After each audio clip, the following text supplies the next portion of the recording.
Nesse episódio, a gente vai ver o queridíssimo, saudosíssimo Gerry Adriani, um dos caras mais sensacionais, mais gente fina, mais bacana mesmo que eu tive a oportunidade de conhecer, de entrevistar, contando como foi o seu início de carreira, né? Como que o menino Gerry, que na época não chamava Gerry, ele vai contar lá o outro nome dele, começou cantando especialmente músicas italianas, que eram uma grande coqueluche da época, né? A música italiana fazia muito sucesso no Brasil.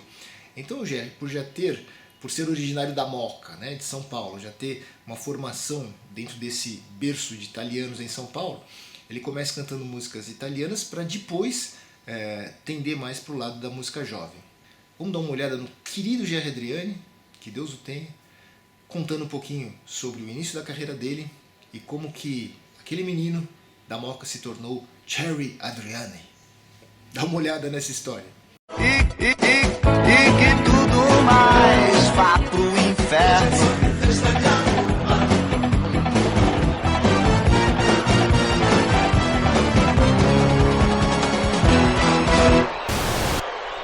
Meu nome de batismo é Jair Alves de Souza.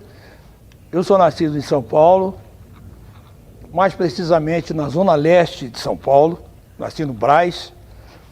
Fui criado naquela região, morei na Vila Carrão, em São Paulo. Até os 8 anos de idade, tive uma influência muito grande da música italiana por parte da minha avó.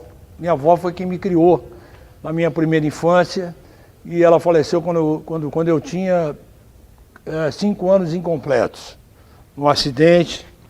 Mas me deixou esse amor grande pela música italiana, pelas canções italianas.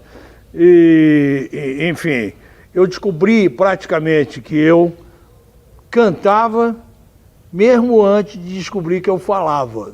Eu me lembro muito mais das coisas da música, enfim.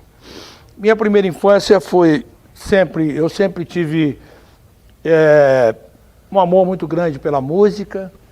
Cantava, mesmo depois da morte da minha avó, eu cantava na escola, fui vocalista de corais, os professores descobriam que eu cantava, e aos 8 anos de idade eu me mudei para São Caetano.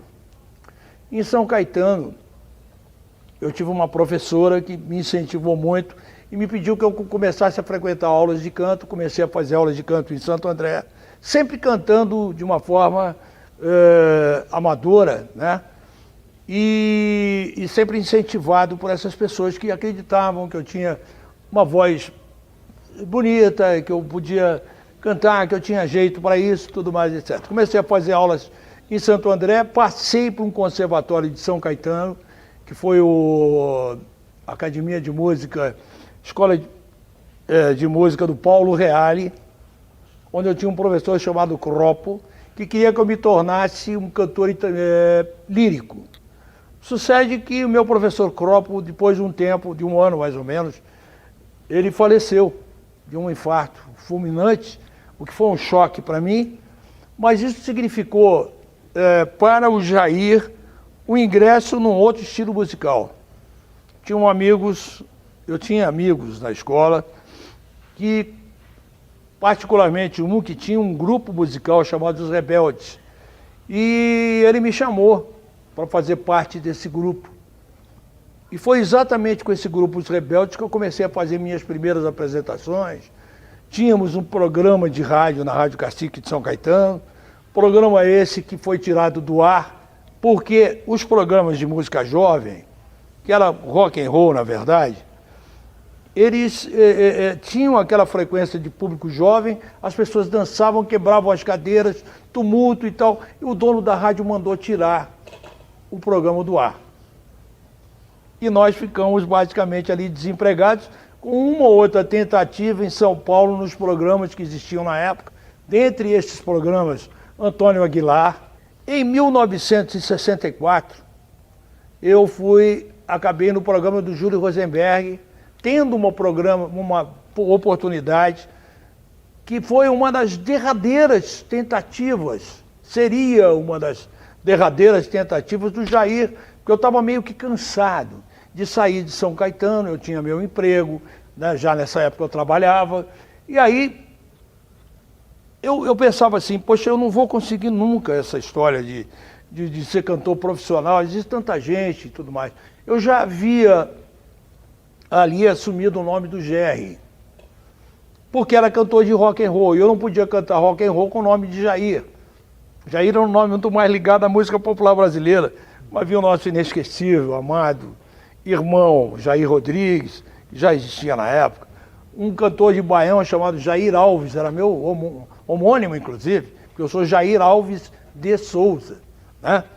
E eu tive que escolher um nome que foi, de início, Jerry Hudson, que era o nome que eu usava cantando com os Rebeldes. Tudo isso porque era uma coisa americanizada, porque havia uma grande influência do rock. Os cantores americanos, então, era Tony, Billy, Paul, e aquela coisa, né? Comecei a usar o nome de Jerry, o Hudson, que foi em homenagem ao Rock Hudson, e o Jerry em homenagem ao Jerry Lewis. Basicamente sumiu o Hudson, ficou Jerry, a forma simplificada, Jerry e os Rebeldes, e foi com os Rebeldes que eu fui apresentado ao Júlio Rosenberg, e fiz um teste, passei do teste, e aí cantei uma vez num programa do Júlio Rosenberg, e fui chamado por uma divulgadora da CBS, Edi Silva, e foi aí que basicamente iniciou-se a vida profissional de alguém, de um menino da Zona Leste de São Paulo, um dia Jair, e que depois se tornaria o Jerry Adriani por ocasião da gravação de um disco em italiano. Já disse que eu tinha influência por minha avó e muita influência também da música italiana, porque na década de 60, na metade da década, a música italiana estava muito presente no Brasil. Então foi aí que a minha carreira começou, com o italianíssimo Jerry Adriani, e este foi o princípio da minha vida profissional.